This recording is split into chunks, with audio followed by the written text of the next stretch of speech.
Good evening. This is Judah Siegel.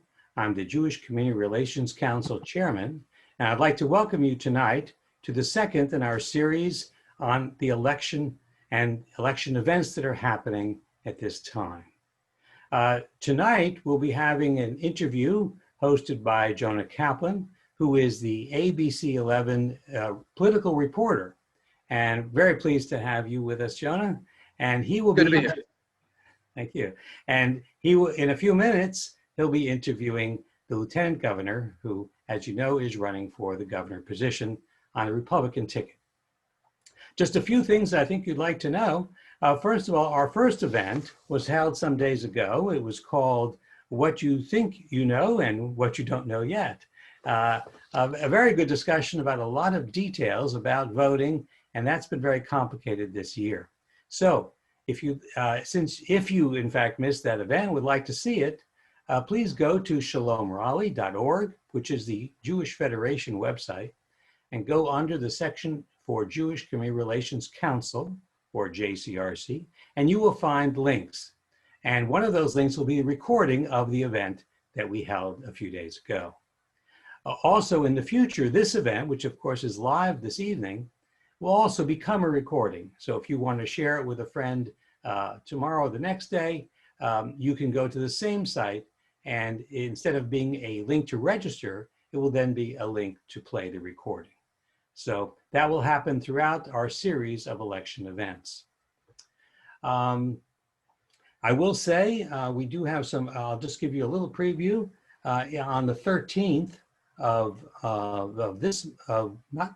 next month, of October, we will be having the United States Representative David Price, who will be our guest to answer questions from the Jewish community. So stay tuned for that event coming up in just 2 weeks from now. There'll be other events coming up as well. We have the North Carolina speaker, Tim Moore, coming up after that, and Roy Cooper also coming to our site. All of this before the election, and Jonah will be able to interview each of them for you to hear firsthand their thoughts about their candidacy, their role and their position, so that we can understand from a Jewish community perspective them as we come to the polls. Now, that said, we do have, Jonah, I know in a couple of minutes, Dan Farts will be with us. But until then, I'm going to ask you a few questions, and somewhat like we did last week when we were learning about the election and all the things. I hesitate to bring it up, but last night was a pretty raucous debate. And by the way, folks, these are not debates that we're having. We're having individual conversations with candidates. But last night was a pretty raucous event. Actually, nothing like it I've ever seen. Any perspective from your point of view, Jonah, on where we stand on the topic? You know, I just don't know that anyone learned anything new last night, I think is the biggest thing. I don't know that anyone learned anything new. I think there was no real discussions about policy. I don't think there were any discussions about figuring out how to solve the problems of today. There were certainly name calling. There were certainly a lot of interruptions. And Chris Wallace, the moderator, I felt like was the ringmaster of a circus instead of a debate moderator. Now, it's funny. I feel like people were saying the same thing, 4 years ago, at the first debate between, then Secretary Clinton and candidate Donald Trump. And I remember, even I think 8 years ago or 12 years ago, the last debate that Jim Lehrer moderated. I think it was between President Obama and Mitt Romney. That didn't go very well. People were always like, God, they just kept talking over each other. And look, the first debate, there's a lot of anticipation for it. The first debate, there's a lot of hype for it. It's also the first time that these two candidates have really been in the same room with each other. And it's not like these two actually would have ever been in a room anyway.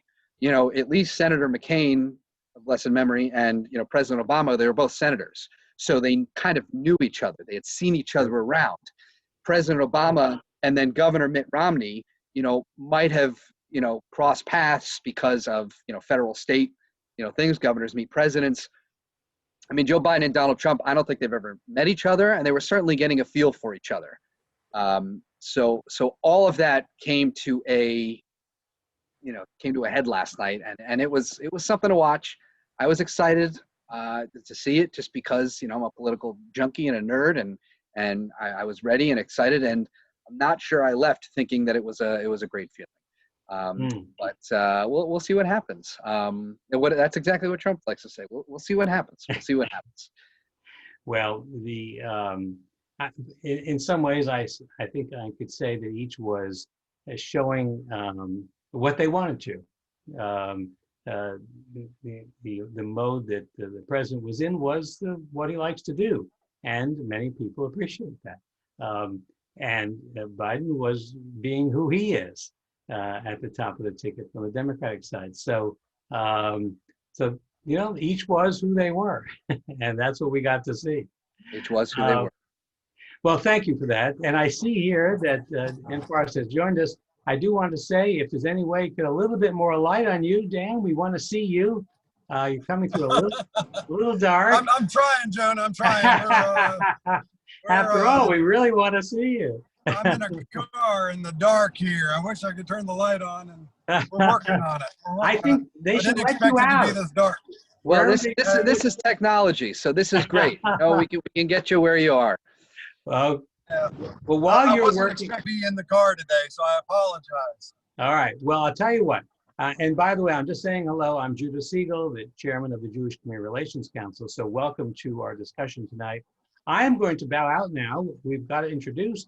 I'm going to hand it over to you, Jonah, to introduce and to help us understand the platform of Dan Forest. Wonderful. Lieutenant Governor Dan Forest, Jonah Kaplan here. It's wonderful to speak with you, sir. And we really appreciate you making time for this unique opportunity for members of the Jewish community to get to hear directly from you. I guess first, where are you? What you doing? How is the campaign going? The campaign's going great. I actually, we just landed. I just got off the plane, hopped in the car. I was planning on being home, and we actually had to go to a different airport because it was getting dark, but that's why I'm in a dark car, unfortunately. I wish I could figure out a way to get it a little lighter in here. But yeah, we've been on the road, Jonah. I mean, you've been kind of on the road too. So we've been out and about and traveling the state of North Carolina, and campaign trail's going great. We've just been having a lot of fun doing the grassroots campaign that we do. Look, I've been here 4 years in North Carolina, and, reading up about, obviously, all the races. I remember when you ran for lieutenant governor 4 years ago, getting to know you now, you were an architect. You were someone that wasn't even in politics. So what brought you to this, and why now you're trying to do something that really only one other candidate has ever done, which is unseat the incumbent in North Carolina. And that is the man you're running against. So why do you want to be governor? Why take this on? Well, I think that our state needs leadership right now. I think that, we have a leadership crisis in our state, and I believe that my gifts and skills and abilities as an architect lend themselves well to leadership in the state. As I like to tell people, architects are, either by nature or training, visionaries, planners, creative problem solvers, consensus builders, these kinds of things that I think lend themselves well to running a very complex system of government like we have in North Carolina. We have some real challenges right now, some real struggles. And I think we need some really creative problem solving to try to solve those challenges and move our state forward and get out of this lockdown, shutdown mode that we're in, get our economy going again, get our kids back in schools, all those types of things. But I'm just looking forward to moving past this election and serving as governor. We're going to obviously get to a lot because there is a lot to talk about. And news of the day, you brought up the COVID crisis. And this is something that we all experienced in the Jewish community because we just observed Yom Kippur. Before that was Rosh Hashanah. It was a very different experience. It was meaningful in some ways. It was tough in other ways. It was weird in other ways. I would say from a personal standpoint, the kind of nuance or the excitement of Zoom that we had at Passover is gone. You know, that Yeah, was kind of that's like, right. oh, here we are, we're doing this. Wow, it's so cool. That was Yeah, gone. I felt like we were done with that. yeah, But at the same time, you know, we understand also and the Jewish value of pikuach nefesh, which is, you know, caring about the sick and doing what you need to do. The governor today announcing his phase 3, opening movie theaters, opening bars for outdoors. Um, what do you think of this phased approach? And what would you do with this phased approach if you become governor? well, I think that we're, you know, real based on the original phases and the original numbers, we're at about phase 1.9 right now. We haven't really made it fully to phase 2 yet. Full phase 2 had a lot of these things opened up again that are still not, are just barely opening up. So I would get the economy going, Jonah. I think that we've proven that we can do that. We can do that safely. The restaurants have proven they can do it safely, and that's the economies are opening all over the country right now. North Carolina is one of the most locked down states in the United States of America. We know who the vulnerable folks are. They're over 65 years old with multiple comorbidities. The majority of our deaths have happened in nursing homes, something that is fully under control of Governor Cooper. And we know that it's the older people with multiple comorbidities we need to protect, but we need to get the economy going again, allow healthy young people to get back about life and develop her community and to learn how to live and be able to reestablish people's livelihoods, even in the midst of a virus. I guess the question is at what cost, though? Because, you know, you talk about herd immunity.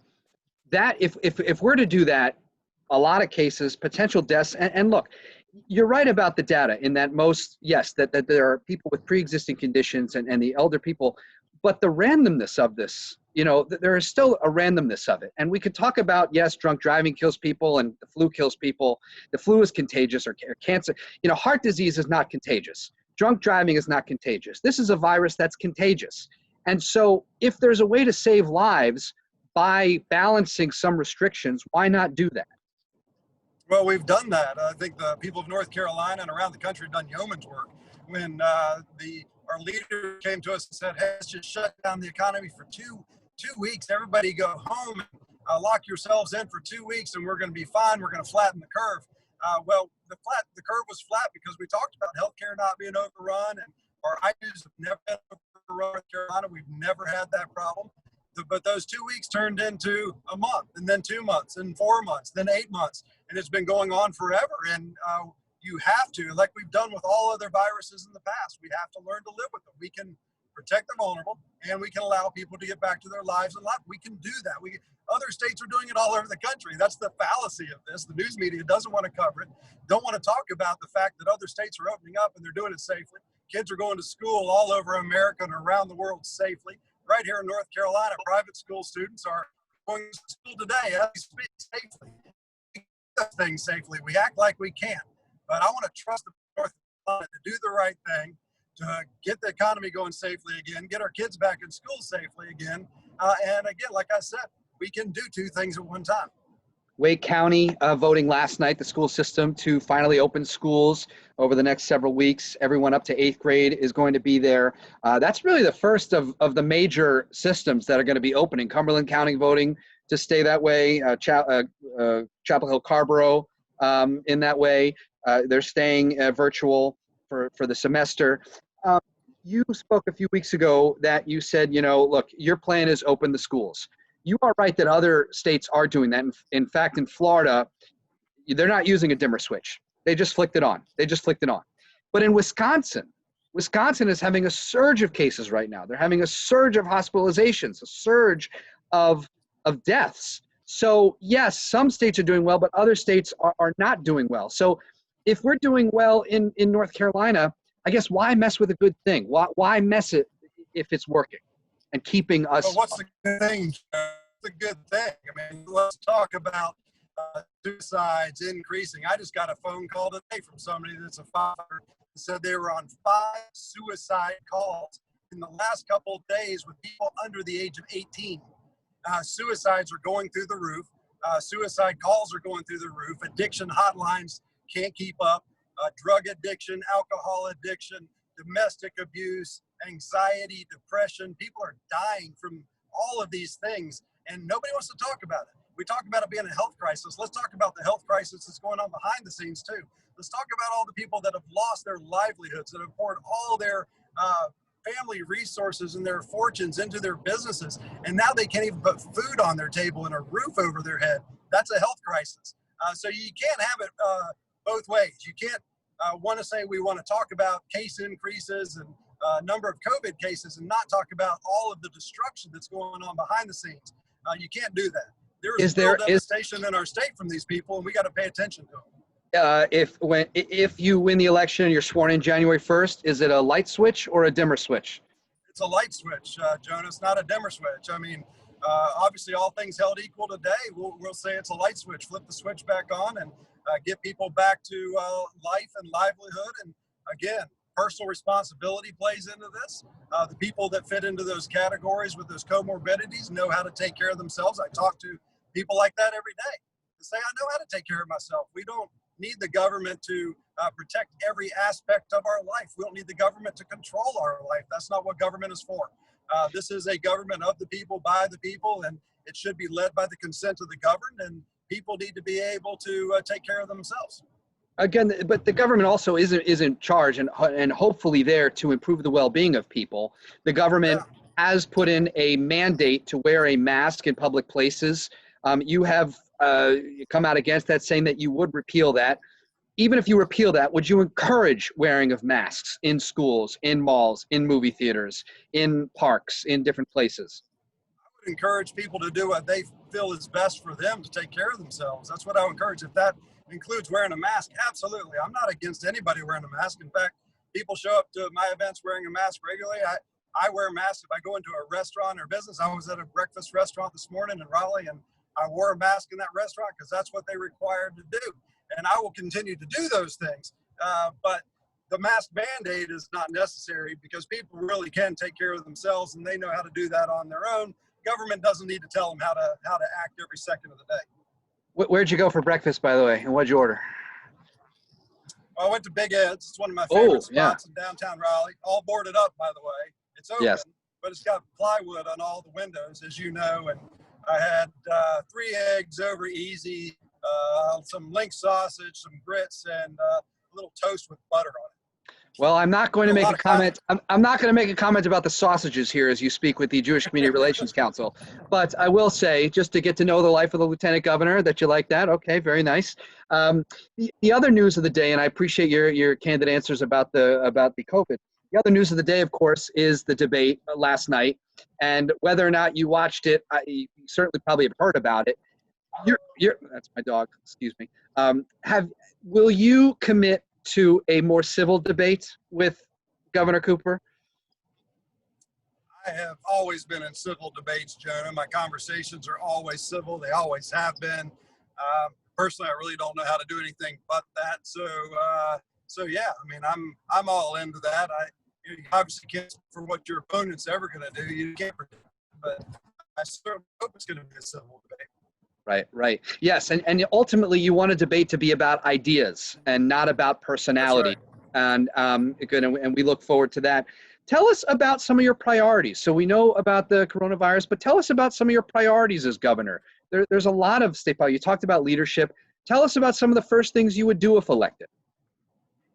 Well, obviously, we need to restore law and order. We need to make sure that we're protecting people's property, protecting their lives. People are scared right now. They're watching destruction happen in their towns, and our leaders are choosing to stand down and tell police to stand down and not deploy the National Guard. We need to make sure law and order is number one, because that is the primary purpose of government in that case, is to provide that law and order and security. But outside of that, we got to get the economy going again. We had one of the best economies in the world going here just 8 months ago, and now there's 1.5 million people unemployed. We got to get going as fast as we can and get back to where we were, so we can open up trade avenues again and get manufacturing going again and all those types of things. But we'll do that. We'll get everything back on track. I'd like to move in the direction of innovation. Talk about North Carolina being a new innovative state and push innovation across this state and be known as the innovation governor. We'll have platform ideas related to that, and we'll talk a bit about that in the debate as well. You know, security is something that's a sensitive subject for the Jewish community because of what happened in Pittsburgh at the Tree of Life Synagogue, because of what happened in Poway, because of some of the things that have even happened in North Carolina. There were flyers distributed at Duke University. There was that awful performance at UNC at this Gaza conference where the rapper singer invited the crowd, please be Mel Gibson with me. As Lieutenant Governor, you're part of the Council of State. How have you been briefed on anti-Semitism, and where is it on your conscience in fighting hate? I brief myself on these things, Jonah. I'm very well aware of the things that are going on around the world, not just here in America, related to anti-Semitism. Certainly an all-time high, at least since the 40s, and I think it's a very dangerous place to be. We're seeing Jewish people being attacked on the streets, and obviously the symbolisms and things that are popping their ugly heads back up again. It's what, as Barney Fife would say, you got to nip it in the bud. This is something that we got to destroy right now and make sure we eliminate it. I've been to Israel 3 times. I took my family there. We spent a month traveling around Israel. I know the lay of the land pretty well. I've been down to Gaza. I've walked through the tunnels in Gaza. I've been up to the Golan Heights. I've traveled from end to end of the country multiple times on those 3 trips. I've done economic tours there, personal tours, Christian tours, all that kind of thing. But the one thing you learn is that safety and security is paramount, and it's #1 right there in the homeland of Israel. And now we're seeing anti-Semitism being spread across the world. We have, as Lieutenant Governor, we have been right there with the Jewish community from day one, and working with the Consulate General numerous occasions to help write legislation in North Carolina that was folks that were trying to do Israeli divestment, stuff like that, and putting together bills to shut down the work that Iran was trying to do against Israel. So we've been there from day one. We'll continue to be there. As I'm governor, I have a special place in my heart for Israel and the Jewish people as well. So I'm actually very well aware of what's going on. There's a lot to unpack there. I do want to talk about Israel with you. Back to anti-Semitism, you said nip it in the bud. So how do you do that, and where do you do that? Where do you see the source of anti-Semitism being? Well, I mean, it's terrorism, like anything else. Wherever the source is, there's multiple sources out there. We've seen it in the Antifa movement across the country. These are, a lot of times, they're just little hatred and political anxiety, but you're also seeing people that are really getting harmed, physically harmed around the world. And so wherever it emanates from, you need to go attack it. It's terrorism. If it's homegrown, attack it right here on the forefront where it comes from and eliminate it. There's just no room for it. Does that include white supremacists? I mean, white supremacists are the epitome of racism. So absolutely, I don't even know where the question comes from. I mean, that's kind of a stupid question, Jonah. Yeah, of course it includes white supremacists. Listen, for better or worse, it was a question that was asked of the president last night. He has since clarified his remarks today. So I think it was a good opportunity for you to come out and be clear and be decisive on that. Never, Jonah. I mean, come on, Jonah. I'm not saying you did. I'm not saying you did. Never in my life have I ever supported anybody that's a white supremacist. I've never said that you did. On either end. I mean, that's just, you have no background for even asking me a question about white supremacy. No, listen, I never said that you did. I think it's, these are things that are on the minds of people. And these are things that are on the minds of Jewish community. And certainly it's not I think it's a question that I would ask to anyone. And it's a question also, look, we're also going to talk about, look at the difference between the response to when Drew Brees talked about someone not standing up for the national anthem, right? I mean, people were telling him to retire and then Deshaun Jackson, a wide receiver, makes a comment about Jews and I mean, it was crickets out there. So I think it's wonderful to hear that you or anybody would come out against anti-Semitism. And you talk about the relationship with Israel. Tell us about those trips and tell us about your connection with the land. What were some of the special experiences that you had? You know, I've been 3 times. I've spent now before six, about 7 weeks there, I guess, total, maybe 8 weeks. And you can't see enough of the country.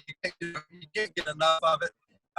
With our family, I took my entire family there. We spent a little over a month traveling. We spent, kind of hunkered down in Jerusalem for a bit. We took the trip up to Galilee, up to the Golan Heights, down the Mediterranean coast. We went down to Eilat. And every experience was pretty awesome, for me being a Christian and opening the Bible and being able to, before you go to Israel, you read the Bible and it's in black and white. And after you go, you read it in Technicolor because you get to experience all the places, but to also get to know the Jewish people and the Jewish customs and experience Shabbat with everybody and actually live in that world and go to the parks with people on Shabbat with the families and play on the playgrounds and those kinds of things and eat the food, which obviously we love. So every experience has been a little bit different. The diplomatic experience was certainly from the perspective of the Israeli government, and we obviously went to the Knesset and we met with Netanyahu while we were over there, and we did the special forces tunnel tours and Golan Heights again and Gaza and those kind of things. And even going over to Ramallah and seeing how close that, the PLO actually is to Jerusalem. You can you see Jerusalem from the hilltops there. And so you really realize how precarious of a situation Israel is actually in at any given time. And so I was actually, one of the things that I was most proud of this president, Jonah, is that he moved the Israeli embassy to Jerusalem. Every president for years, decades, has been saying they're going to do that. And this president had the guts to actually make it happen. Israel's our #1 ally in the Middle East, certainly one of our #1 allies in the world. And finally, we had a president that stood up and said, we're going to do what we need to do to prove to Israel that you're our #1 ally over there. So that was a really big move. The newest peace deal was a great move as well. I mean, we're making history here as we speak. And so I think that the president's done a good job there. What can you do as governor to build a relationship between North Carolina and Israel? Because you talked about innovation.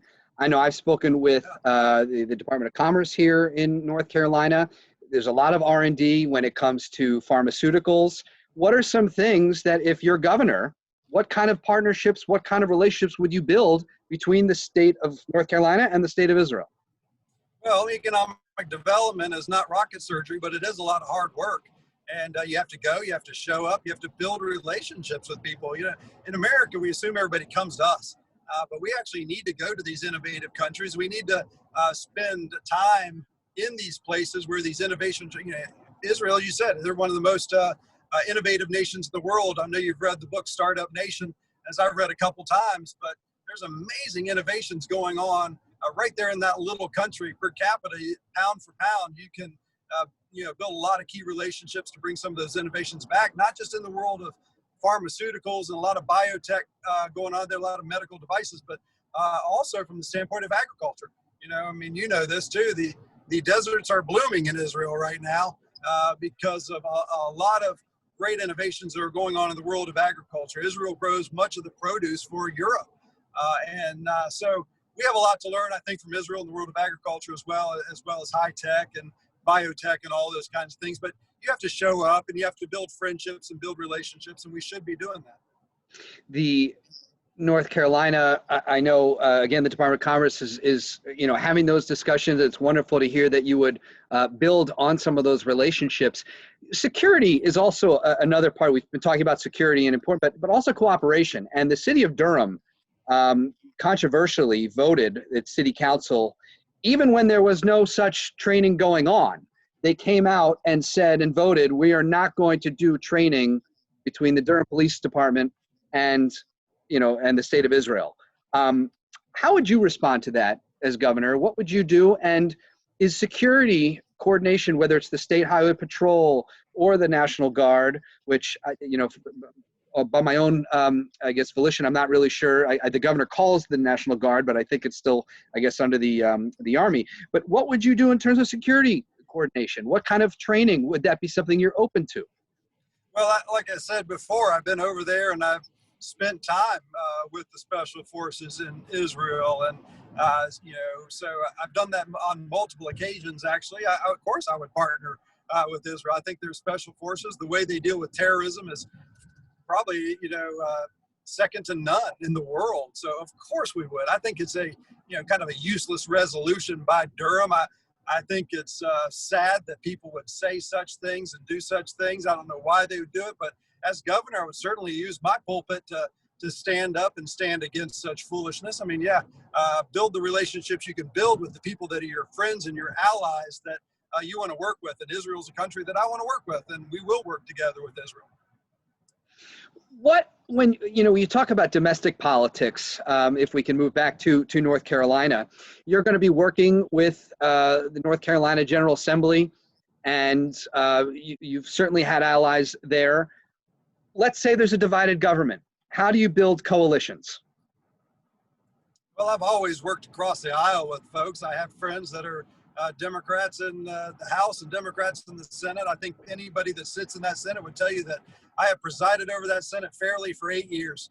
I've given everybody opportunities to speak. I consider folks my friends that are on the other side of the aisle. And, I think the vast majority of the people want to work together on the vast majority of the issues. One of the things a lot of people don't understand is that on probably issues, North Carolina, overwhelming bipartisan cooperation. So those bills in the Senate pass, 50-0, 48-2, 46-4, those kinds of things.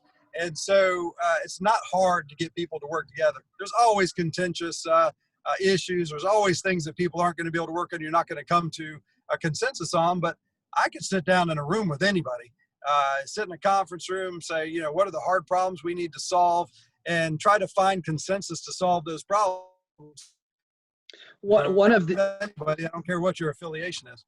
One of those bipartisan bills was House Bill 1169. That was the bipartisan elections bill that was passed over the summer that came up with the current absentee process that we have. What did you think of that bill? We'll get to the proposed settlement in a minute, which I know you've come out and certainly your colleagues in the Republican Party have come out against. But what did you think of that? As the system stands now, how confident are you in the North Carolina State Board of Elections, the idea that you need one witness for an absentee ballot? We have now more than 1 million requests for absentee ballots across the state. That's 1 in about 7 registered voters. Well, I think the law was clear. There was bipartisan support for that effort. Then, as you well know, and I've well stated, and it hasn't been stated well in the media, but you have Democrat operative attorney Mark Elias, who has represented the governor on multiple occasions, come into North Carolina and sue the State Board of Elections, which is run by the governor in North Carolina. It's Democrat controlled. And then Democrat Attorney General Josh Stein comes in, and they all collaborate together to have a settlement that leaves the Republicans out, the people that are actually in charge of the lawmaking, and they're left out of the process. And they just settle against, in direct opposition to the law that was a bipartisan law that was passed. They settled in opposition to that. It doesn't pass the smell test. I think a judge will strike that down. We need to make sure that our elections are fair, and we're following a process that can make sure everybody's ballot is fair and they are who they say they are and all that kind of stuff. That's what that bill did. The Democrats tried this on 2 other occasions. Judges struck them down, said, no, you can't do it. They went around the system this time. So I think it'll get struck down, and we'll just go back to kind of the way it was.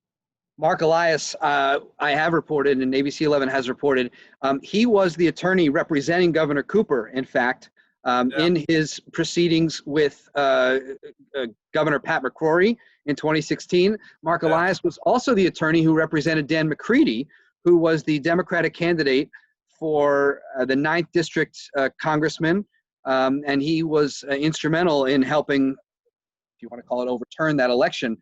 So yes, there was certainly something. I did put that question to Attorney General Josh Stein. I guess the question is about that, though. Okay, take out the process. You want to call it collusive, you want to pass a smell test, but then let's look at I guess the part of it, though, the policy. You want to create a way, if someone missed a signature or an address, you want to create a way for people to fix that. What's wrong with that?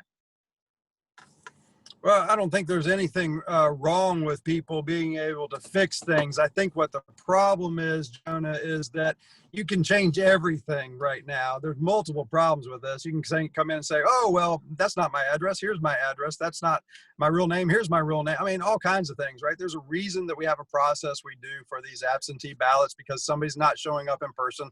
Boy, wouldn't it be so much nicer if we had photo voter ID that the people of North Carolina voted on overwhelmingly as a constitutional amendment and then got struck down by a judge. If we had that, it'd be that much easier too, and the people could prove that they are who they say they are, and you could protect fair and free elections. But when people start coming in at the 11th hour and start messing with the election system, everybody should raise a red flag here. This is something that your antenna should go up, because this is foolishness. There's reasons why you do this well in advance. There's reasons why you have these kind of systems in place.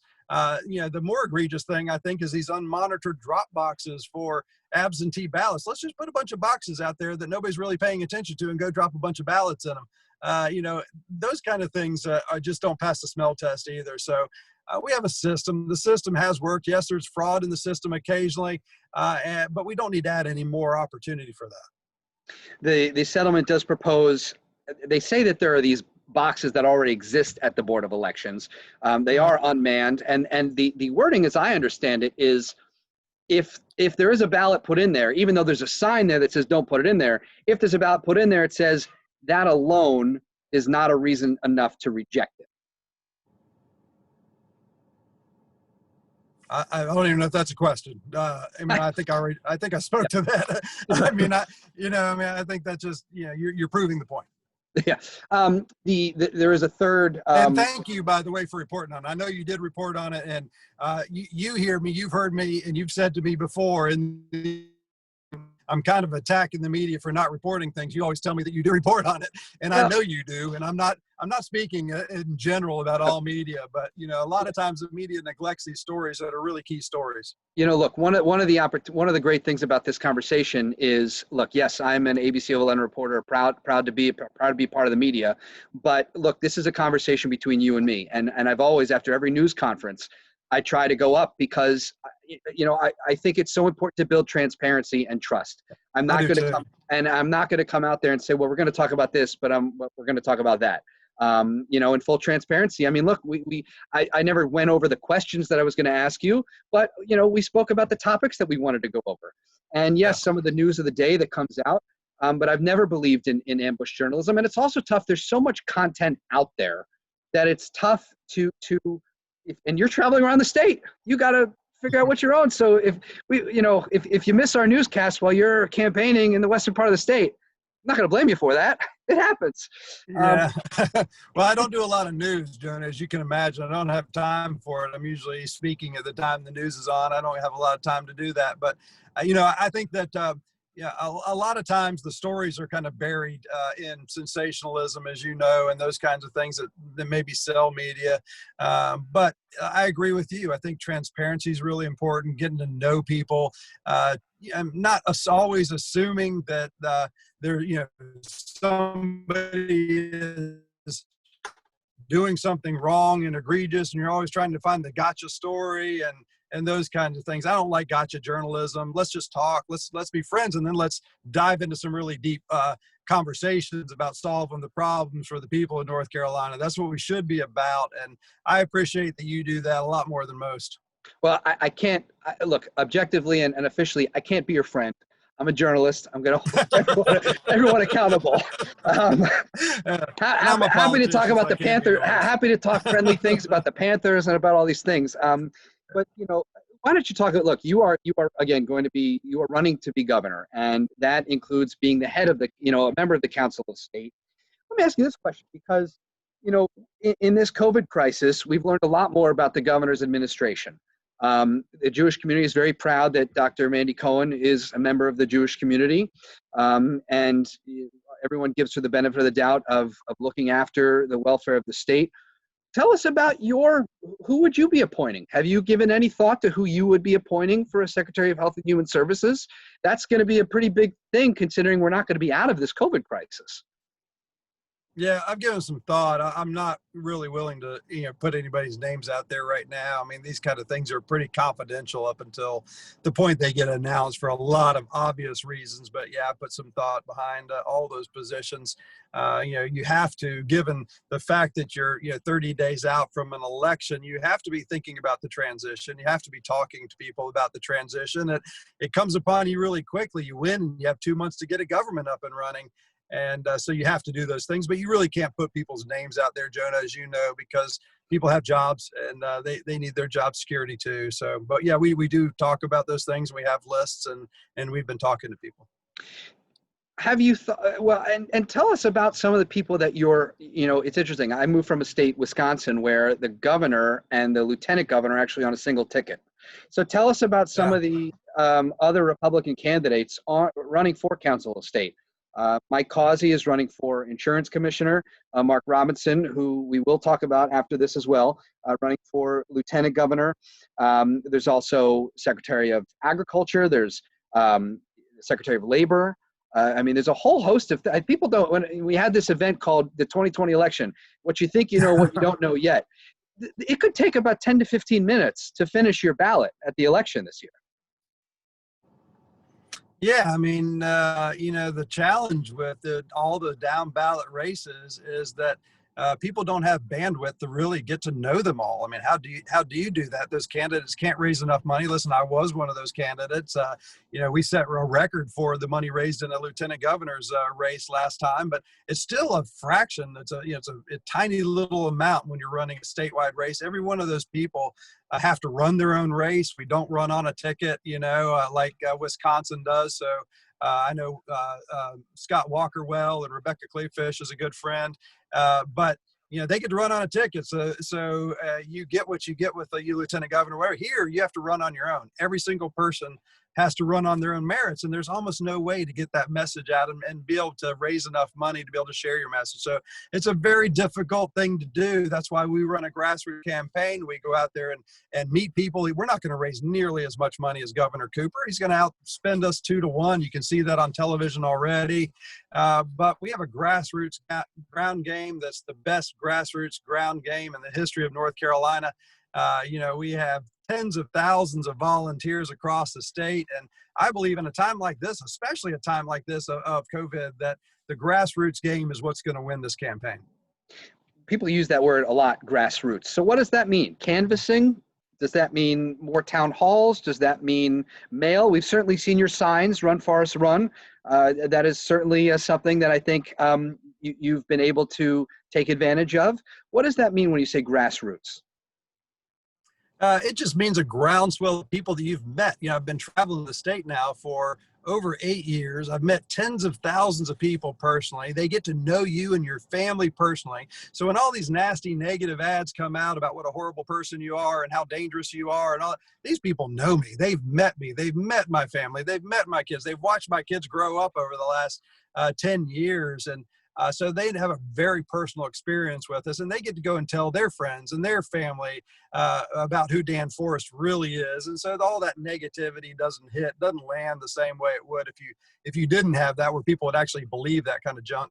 But that's why we run positive campaigns, why we've always run a positive campaign, because I believe you don't have to tear down your opponent to lift yourself up. I just don't think that's the appropriate way to do it. And so we have built literally constituencies across the state. We have every law enforcement organization in North Carolina, just about, I don't know about all of them, but just about every law enforcement organization has endorsed us.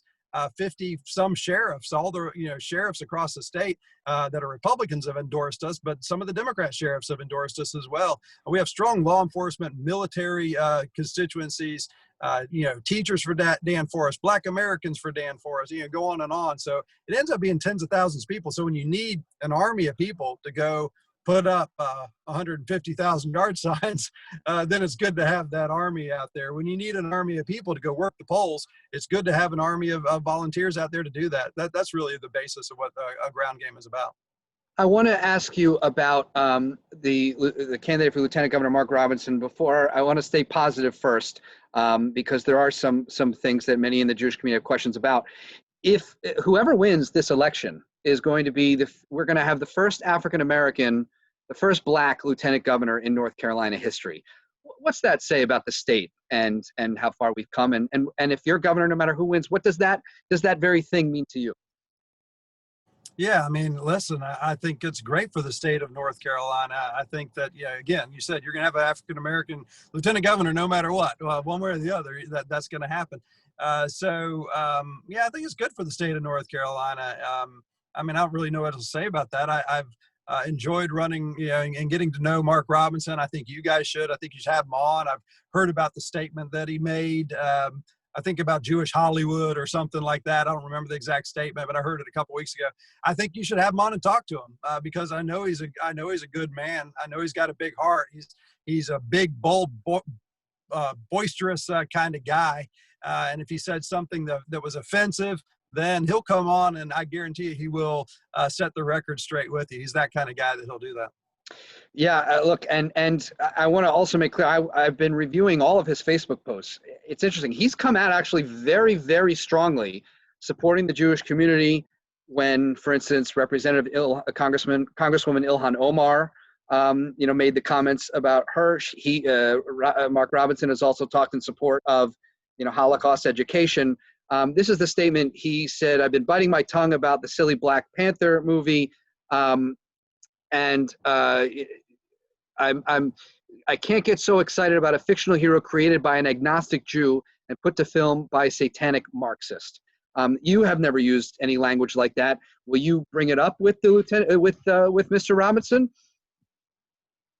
Yeah, I probably will at some time. Honestly, I don't get to spend a lot of time with him, and we're, like I said, we have to run our own campaigns. But I will, and I think that's something we're talking about, right? If you're going to be serving with somebody, you certainly need to understand how they're going to communicate with the public. And I don't know when he said this. I don't know what the time frame was when he did it. I know that Mark supports the Jewish people, Jewish community. I know he does. But it was you should have February of 2018, so it was a bit ago. Yeah, and I guess that's long before he ever thought he was going to be in politics. And boy, I tell you what, social media can be tough on people that are loud and, like I said, boisterous and have big opinions about things. But I think you should have him on and let him speak for himself. I don't want to speak for him, of course, but if I have to serve with him alongside him, then I want to make sure that we jive on all issues, right? I mean, that's just part of it. I would love to have, for the first time really in the history of North Carolina, a team that can run together and can serve together, and we can use the resources we have and multiply our resources to work together for the best of all North Carolinians. So obviously we have to jive on all those things. I want to pivot from that as we wrap up. One of the things that governors do is they come out, especially in severe weather. And I'm just curious, because I'm not even sure the question to ask, because of course you'll be there and of course you'll go to support these communities, but what is that something you think about when you run and you think about responding to hurricanes, and is that when you build a public profile like that in crisis, what have you learned by watching Governor Cooper and Governor McCrory before him? Governor McCrory really came out after Hurricane Matthew. I remember that was the first time I really got to know him. And then Governor Cooper, of course, with Florence. And look, we can talk about how he responded to COVID, but COVID was and is a crisis.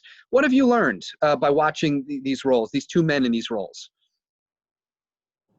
What I've learned is you can't give up on these things. We're still way behind the 8 ball on Hurricane Matthew. It's 4 years ago. Governor Cooper's done nothing. He's done nothing for Florence. He's done nothing for Dorian. I mean, we're way behind. We're so many hurricanes behind now. And there's people that haven't been served. There's hundreds of millions of dollars that hasn't been spent. I'm an architect. I do project work. You take something like a hurricane, it's a project. You put every name of every single person that's been impacted by that hurricane. They're real human beings. They're not numbers that you need to throw money at. They're real people who have lost their homes and they've been displaced. And there's still people living in hotels today because they haven't been helped, and you got to go help them. What happened during those hurricanes is me and my family and my staff, we actually went down east and we helped people clean up.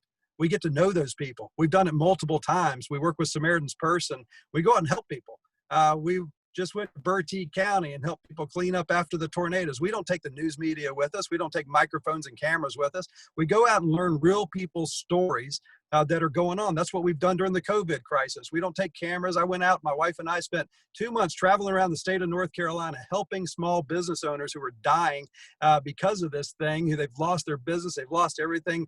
We wrote $200,000 worth of checks to people to help them. We didn't take any news media. We didn't tell anybody to show up. We never told the story. That's how you do it. That's how you lead through crisis, is you get to know the people that are impacted in the crisis. You get to know their story because you know there's devastation going on, and then you want to help them because they're human beings. Our governor has failed in that. And I don't want to fail in that as a governor. I want to treat people as people. I want to help them get back on their feet, and I want to have compassion for them. Let's, before we turn it over, I want to, you've covered a lot with us. You just talked about getting to know people. Let's get to know you. Tell us about your family. Well, as I mentioned, I'm an architect's my background. I've served in the world of architecture about 22 years, and I loved it. I loved every second of architecture. I met my wife while I was in architecture school at UNC Charlotte, and she ended up, quitting school to help support my habit. And we ended up having kids, our first child while I was still in school, my third year of architecture. And we have a family now, 4 kids. Our old son is 27. We have a 24-year-old daughter, a 21-year-old son, and a 15-year-old daughter. We're a homeschool family. My wife Alice and I have been married for about 30 years. I think this year is, I want to say it's 29 coming up. So I love my family. I love spending time with my family. My wife is unbelievable. She's an unbelievable supporter in the campaign. She's, I think, a better campaigner than I am. Everywhere I go, people want to see her. And when she's not with me, they're disappointed that she doesn't come along. She'll make the most unbelievable first lady the state has ever had. She's the most compassionate, loving person that I've ever met. And I like to think I care about people, but nothing nearly as deep as she does. I'm just like so excited for the state of North Carolina to have somebody like my wife have the opportunity to be first lady of this state. And that's kind of my background. When you live in the world of politics, all the things that tend to be fun in life tend to fade away. But I like to hunt when I get an opportunity. Like to play golf when I get an opportunity, and those types of things. But most of it, as you well know, Jonah, is kind of 24/7 work. Well, especially now in the campaign, we covered a lot. We had people submit questions, and a lot of them were asked and answered. I hope it's okay if I just bring up one, which is a big topic, and that's just healthcare and Medicaid expansion. Republicans have long, talked about we can't afford this. I imagine that's something where you think we probably share in that thought.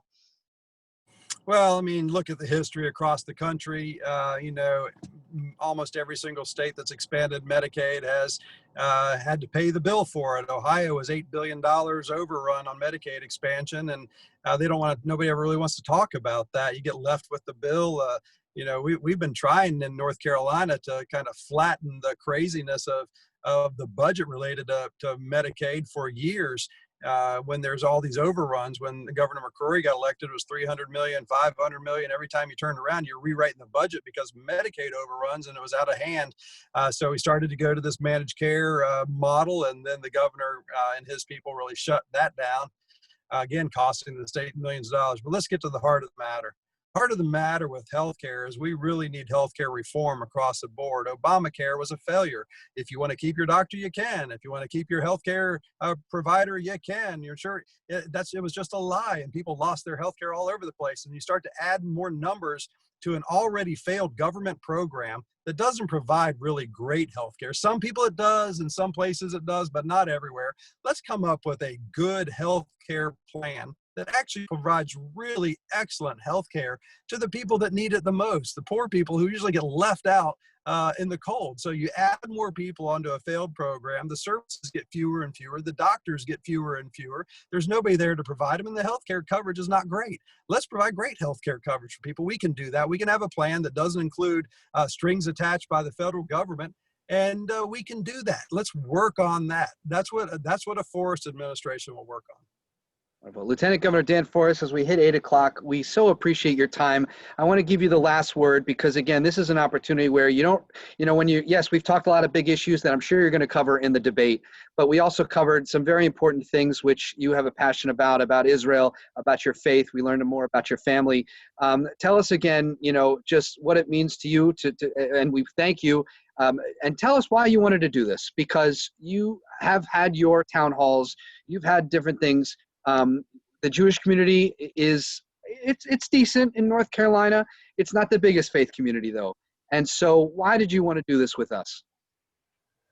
Well, because God has placed a love for the Jewish people in my heart. And that's really what it's about. He's placed a love for Israel in my heart. I'm not exactly sure why that is all the time, but that is the way it is. And I love the Jewish people. I have a lot of Jewish friends around the country and around the world. Quite frankly, I have a lot of friends still in Israel that I met when I was over there, and I keep in touch with. And I look forward to going back, but I got a special place in my heart for it. I want to make sure that we, stamp out the things that we've seen from history in the past that are raising their ugly head again right now. We don't need to repeat history again. And we need to just develop a much bigger, broader, better working relationship with a very innovative nation of Israel. We can do that, and we should do that. And I look forward to helping lead that effort as governor. Wonderful. Lieutenant Governor Dan Forest, the Republican candidate for governor. Please drive safely, travel safely. And if you are elected governor, I'm sure I speak for a lot of synagogues that we would, if you're elected, I'm sure we'd love to have you as a guest. And we'd love to talk with you I'd again. love to be there. Shalom.